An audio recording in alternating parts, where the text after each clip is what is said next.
హేబేలు విశ్వాసమును బట్టి నీతిమంతుడని సాక్ష్యము.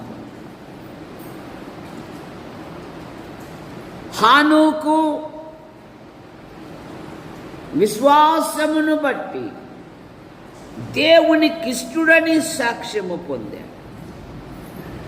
దేవోత్రి సత్యము వలనను అందరి వలనను మంచి సాక్ష్యము కలిగినవాడు.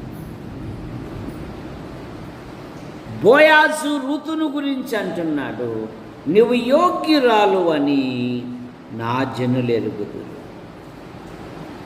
మోషే భూమి మీద సాత్వికుడు, దేవుని ఇంటిలో నమ్మకమైన వాడు. దావీదు దేవుని హృదయానుసారుడు, దేవుని ఉద్దేశం